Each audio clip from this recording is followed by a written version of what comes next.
Saat ini merupakan masa-masa pendaftaran bagi para anggota legislatif maupun eksekutif, di mana hal ini anggota legislatif yaitu DPR, DPD, DPRD provinsi dan DPRD kabupaten kota, sedangkan anggota legislatif yaitu presiden dan wakil presiden.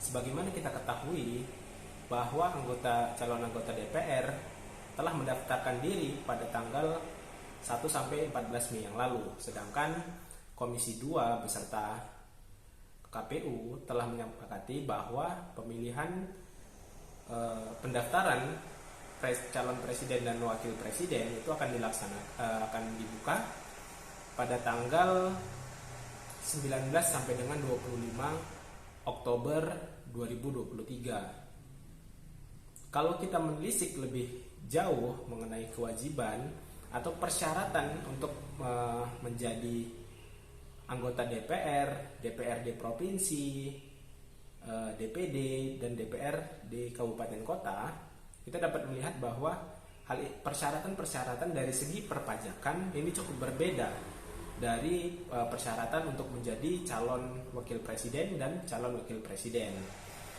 Kalau kita melihat undang-undang pemilu, kita dapat melihat bahwa salah satu persyaratan untuk menjadi calon presiden dan calon wakil presiden yaitu telah melaporkan kewajiban perpajakannya selama 5 tahun berturut-turut. Hal ini dibuktikan dengan pelaporan SPT tahunan calon wakil presiden dan calon presiden.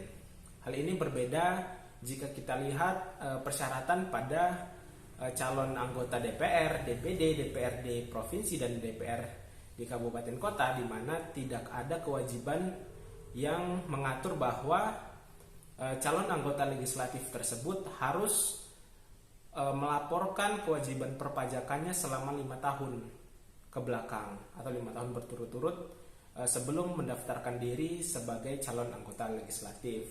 Kalau presiden dan wakil presiden ini sudah cukup baik diatur bahwa mereka harus melaporkan bahwa mereka telah patuh melapor dan membayar pajaknya. Sedangkan ini kita tidak bisa melihat dari calon anggota legislatif yang mereka mengesahkan undang-undang tersebut.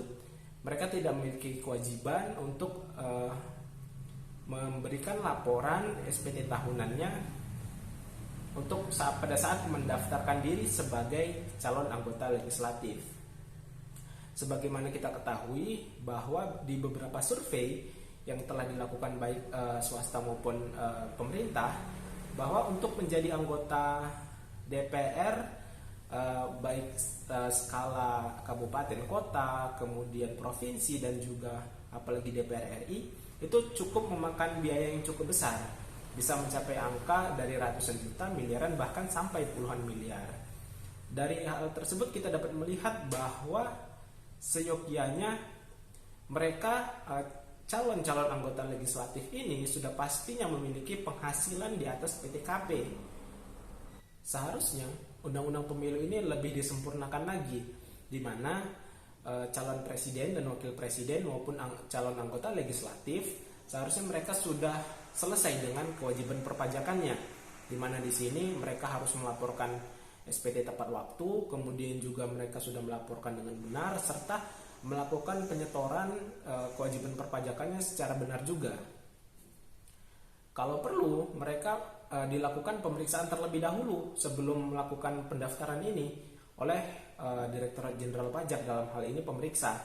Jadi para calon-calon yang mendaftar baik di skala legislatif maupun eksekutif, mereka sudah selesai dengan kewajiban perpajakannya. Jadi calon-calon yang akan kita pilih nantinya memang benar-benar calon yang berkualitas dan memiliki integritas yang tinggi.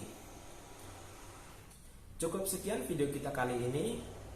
Jika ada pertanyaan maupun diskusi, dapat dicantumkan di link komentar di bawah ini.